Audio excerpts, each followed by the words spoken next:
So, myself, Jiffin Thottan. I am working as a senior software engineer in the ceph storage, and most of my work are related to integrating RGW with Kubernetes. So, as a part of that, I was worked with the COSI community for last couple of years, and currently it's in a alpha status. So, I just give a brief update about the project, where are things now, and all those stuff. So yeah, moving on to the next slide. Today I am planning to cover following topics. First, I give a brief intro, like brief idea about CSI in Kubernetes, and what was the motivation behind the COSI, and a bit depth about COSI architecture and workflow, and finally about the ceph COSI driver, where it stands today. So what is, most of the people know what CSI is. Like, it's been there for I think more than 5 years, and it's one of the most popular plugin for the storage, and most of the vendors use it, even ceph as ceph CSI. So I just touch upon the terminologies and just give an idea about like what CSI is. So CSI used to expose block and file storage, and before CSI we had volume plugins, which was part of the Kubernetes support itself, and it was very difficult to maintain the volume plugins project with Kubernetes, and there are also security concerns as well. So that give the path for the CSI and the CSI drivers. And the CSI drivers mostly expose all types of storages which are available in the market, and Amazon EBS Ceph, some of them. And so as I said before, like, it make the more flexibility provide for the storage and for the Kubernetes.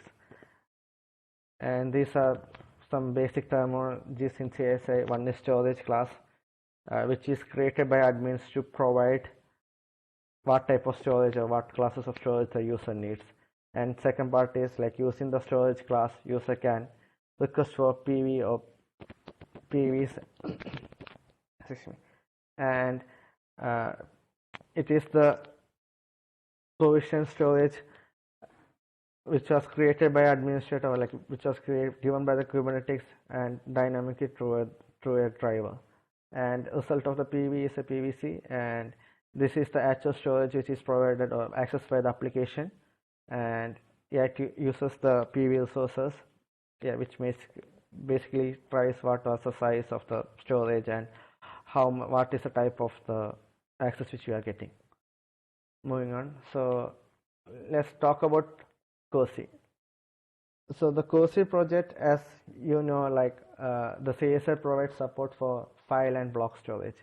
To address the object storage or like the use cases, the people in Red Hat started working a bit on that, and here the main idea is like the application or the user can dynamically provision the storage or object store for their use case, and the app code can directly access the bucket in the object store like PVC. And we need to automate with the Kubernetes design. Similar to PVC, we need a pluggable version in which different vendors can be plugged in. And we need to provide similar experience for new and existing buckets. I will go deep into this part in the next slides.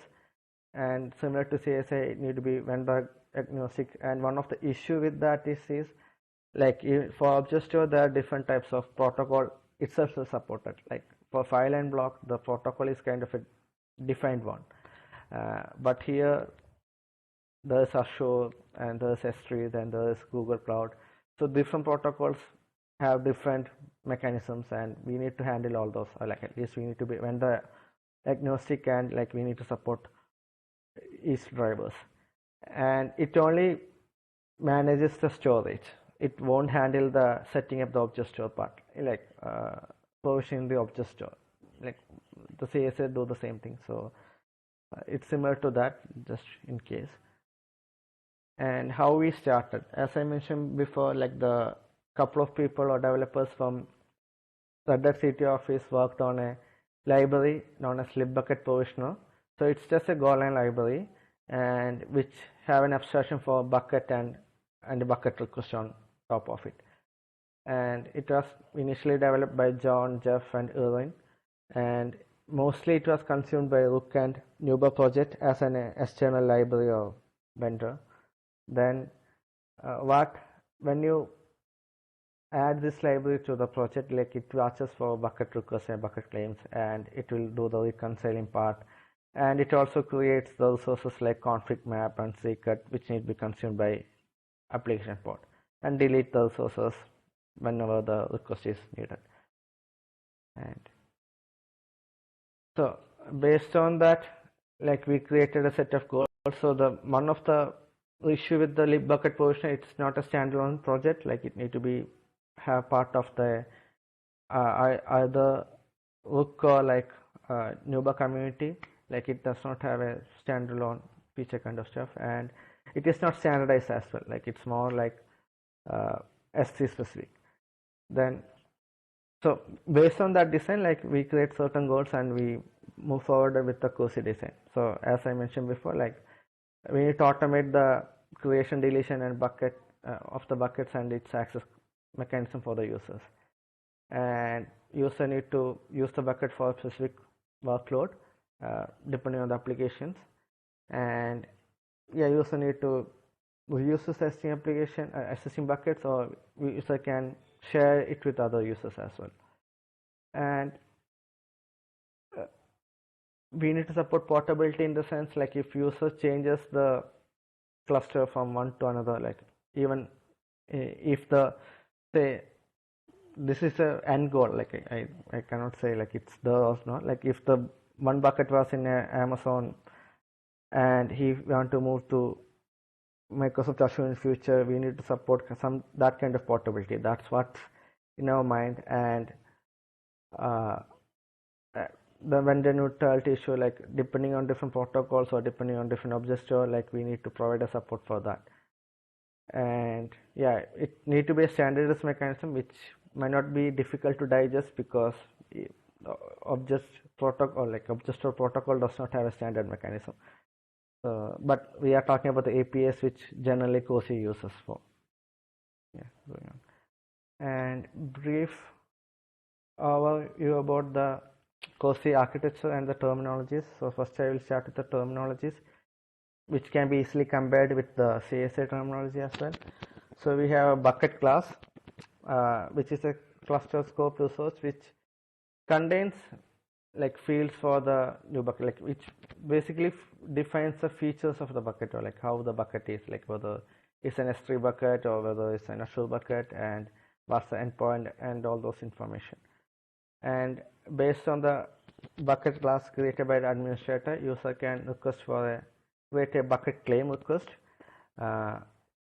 which is again a request will be sent to the COSI controller, and which contains the information about the bucket which user need to create, like the bucket name and all those stuff.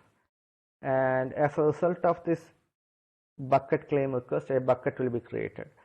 And currently the buckets are created in the default namespace, like with the current scenario, but the plan is support to adding different namespaces and all those stuff. So after creating the bucket, so this is the part which is a bit different in COSI with CSI. Like in the CSI we only have the PVCO, like after that when you get the PV, then everything is fine. But the second stage is the access is a different part. So user can request for access for same bucket or different bucket depending on the use cases or something like that. So basically the access is separated from the creation of the storage part. And for defining access, like we have the bucket access class, which will have a reference to the bucket claim or bucket depending on the use cases or scenarios. And also it will provide the access mechanism, whether it will be like token based authentication like STS or something like that, or like static controllers like password, secret key kind of stuff. So based on bucket access class, user can request for bucket access and he will get the bucket access. And I have covered bit in the previous slide about the COSI versus CSI part. Like It's not an apple to apple comparison, but still I'm trying to compare the CRs generally. So similar to storage class, we have bucket classes on the left side, and persistent volume and persistent claim is a combination of bucket, access, and bucket. It's not a single thing. Like we have two different CRs.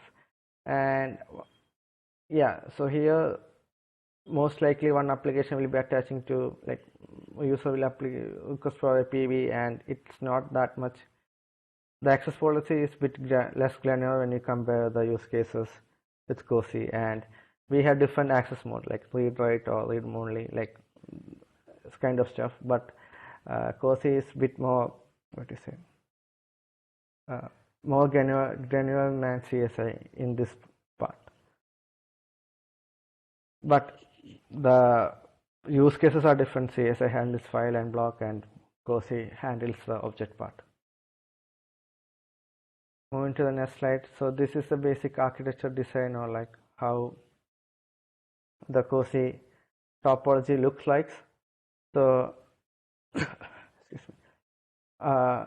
Currently we have the COSI controller, which will be running on the cube system, or like the default namespace. Sorry, it's not cube system, default namespace. And after that, like, it will watches for the CR request or like CR creation and all those stuff. Then we have a provision namespace which will have the sidecar and the driver. So sidecar will receive the request and it will be passed to the COSI driver via gRPC, and the driver will send a request to the, depending on the which vendor, like which backend it is, and the backend will be on different namespace or something like that.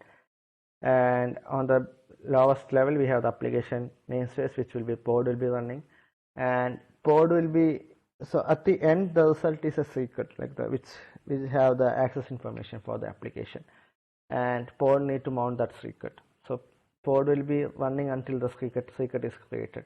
So that's how the workflow will be. And on the right side I am also having some references, like how the bucket claim, bucket, and bucket access are related. So the bucket claim will be referring the bucket class, and bucket will be created based on that, and bucket access have a reference to the bucket claim, and yeah, it will refer the bucket access for the access mechanism. So yeah, that's just the diagram. Moving to the next slide. So these are different COSI components. We have COSI control manager, as you see in the previous slide, which have the, basically it manages the COSI API objects and its life cycle. So, and we need at least one control manager, like will be running for the COSI need to be working. So whenever user do kubectl create bucket, the request will first reach on the COSI manager, and the request will be passed to the sidecar. So the sidecar is a place where the drivers or like COSI will be interacting, and it will send a gRPC or different APIs like create bucket or create access, delete bucket to the driver, and the sidecar will be running towards the driver. So as what normally which sidecars do. And for each driver there should be one sidecar to be running, like independently. If you have multiple drivers, then or each driver should have a different sidecar. Excuse me. And finally we have the COSI driver, which is the pluggable part, like which can support different backends. Even if it supports different protocols, that can be also supported as well. And the buckets will be created based on the request, and access will be created based on the request. So now I will cover how the COSI API works and how it handles the greenfield and brownfield cases. So the greenfield is like it's purely based on the design, like most of the stuff are yet to implemented, or like at least the greenfield case is complete, brownfield is yet to complete. So this is based on the design, all these slides or upcoming slides. And so greenfield is a case in which the bucket will be created when the user is requested, and brownfield is like user is getting an access for the existing bucket, or like So the bucket can be created by COSI or it cannot be created by COSI. So these are the two cases for the brownfield. So here the assumption is that the bucket class and bucket access classes are created by the admin. So user just need to create the bucket claim or like bucket access after that. So moving to the first, I'll talk about the greenfield case, which is a bit straightforward. First is the create bucket workflow, like how the application can get the bucket for the use case. So user first need to create a bucket claim. The request will send to the controller. So controller need to create a bucket resources or bucket CRD. For that, it will send a request to the sidecar controller COSI driver saying like I need to create a bucket, and the driver will send the request to the backend, and backend will create the bucket for the greenfield case. After creating the bucket, he needs to request for the access. So he will create a bucket access request, and so the secret with the secret name, like what the secret which need to store these access details, or not like this, like it's in a perfect like in a format that will be covered at the end, what the content of secret. So mentioning the secret name, and it also need to mention the bucket claim, so which will have the reference to the bucket. And the central controller will try to create the bucket access first. It will call the send the request to the sidecar controller and sidecar and COSI driver, and which will request the access mechanism from the vendor provisioner. So after creating the access provisioner, like if it says a access key security type, those information passed back to the sidecar, then to the controller, and controller will create a secret on top of it using that information. So if your pod is like if you created the pod, and if the pod is in pending status, once the secret is get created, pod will be on running status. Or you can create the bucket access, then attach the secret to the pod YAML after that as well. And now I am talking about the brownfield case. So for both cases, as of now, for the design in the alpha status, we can change it future, but for both, like the bucket need to be created, I mean the bucket resource need to be created by the administrator. And here the difference is the bucket access will have a reference to the bucket than the claim. And similar to that, like the request for the bucket access will be given to the sidecar controller, I mean the sidecar is the driver, and driver will request for the access for the bucket, and vendor will provide the access details, and controller will create the secret, and secret can be attached to the port. Okay. So one thing which I want to mention, like the brownfield cases, like this can be a bucket which will be created or be created in different namespace or something like that by the admin, and it need to be shared to a different namespace. That's one use case. Another use case is like the backend will already have the bucket, but it is not dynamically created. It's already a existing bucket in the backend. For that also, like user need to create a bucket resource. Or I mean admin need to create the bucket resource. So that's the idea. So here, as of now, there is no plan to include bucket claim. So that's the difference between brownfield and greenfield use cases. And this is yet to implement in COSI. Like it's just a design. Okay. Now I will talk about the deletion part. So deletion part is similar. Like user need to send it. Like if it is compromise, or like if user things like he no longer needs access to the bucket, he need to send a delete access request, a bucket access request, and the request will be passed to sidecar, and it will call a revoke access. So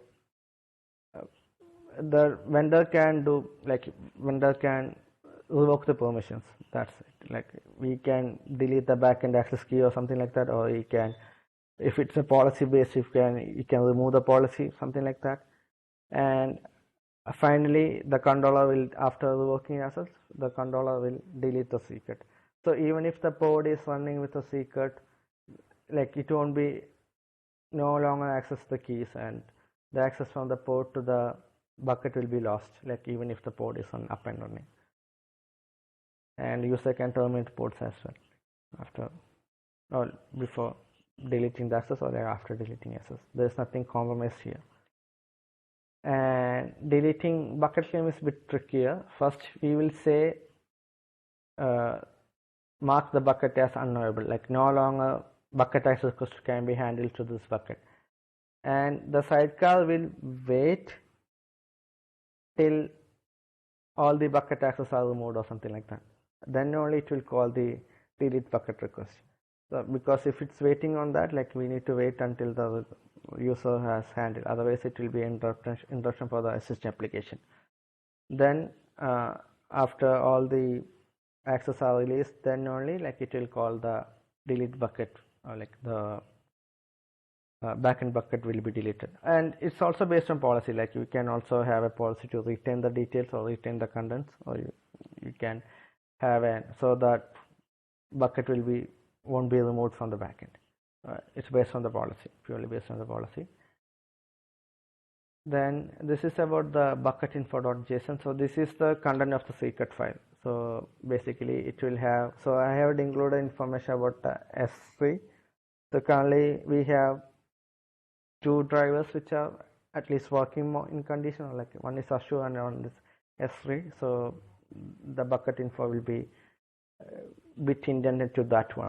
So the example which I used to have the S3 one, like which will have the endpoint information and static credentials. One is access key, secret key, and the region information. And Azure it will be different. They have token or something like that. And the protocol field is like if the vendor is something, what you say, different from the standard ones like S3 or Azure or like Google Cloud, then you can use the protocol field to include their details. That's it. Now, post alpha plans. So we are also planning to support IAM style authentication or token based authentication. So currently it only supports the key based or like access key, secret key kind of authentication. Then we need to automate the bucket sharing across at least the Kubernetes level of bucket sharing or brownfield cases. If the user creates a bucket on one namespace, the bucket access can be created only if the bucket is present in the namespace, otherwise it is not supported. And we also need to support like different like bucket kind of features, like standard features like lifecycle or like policies or something like that. And currently it's a bit of a manual work. User need to add the secret to the application pod and all those stuff, and we don't have any control on the application side, but CSA have a node driver kind of stuff. So at least we are planning to support a kubelet kind of plugin which will have some checks on the application level and which need to validate whether secret is right or something like that, so that pod won't be up and all those stuff can be handled, and integrate other kind of features like encryption or like tailing of some Thottan kind of site.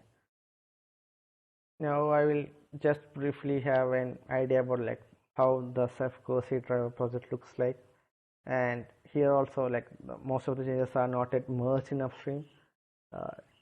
So I have independent develop on my cluster, so the presentation is based on what all things which are there with my setup.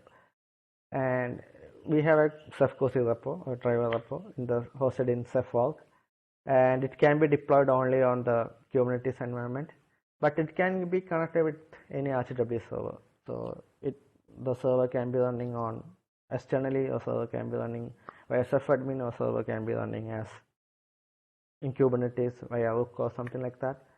And it communicates with the RGW server using admin ops and S3 request.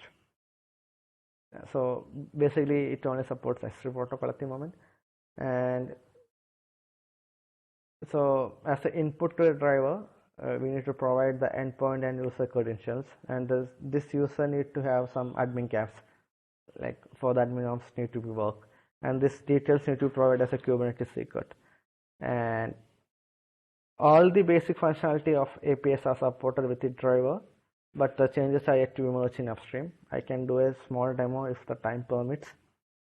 So like create bucket or delete bucket or create bucket access or delete bucket access is supported with the driver, but the changes are not merged in upstream. Now, so what's a to-do list for the COSI driver? Like current plan is I need to merge all the changes to the upstream master, then have a CI job to test a driver, and currently we need to locally build images. I need to host it somewhere so that people can access the image directly, or like I need to have a CI job to do that. Then next plan is to integrate to the project, like what ceph CSA does, and depending on the request or depending on the needs, we need to add support for external features, like for example STS need to be supported with the driver for the IAM style authentication, something like that. So these are some references, and I guess I have completed the presentation on time. And these are people who worked with the community. You can reach us on Kubernetes Slack channel 6 COSI, and we have a weekly meeting on every Thursday, 6 p.m. GMT time. So any questions? I don't know whether we have time to have questions. Otherwise, I can wrap it up. Or Jiffin, you can. Yeah, it's you're a little bit past the time, but that's not a big problem for me. But I'm not sure if the next speakers have enough time to allow for even more questions or a demo. So, well, thanks for the presentation. It was really thorough. I don't see any questions yet in the chat, so we'll just give people some time to think of a question. Yeah, sure.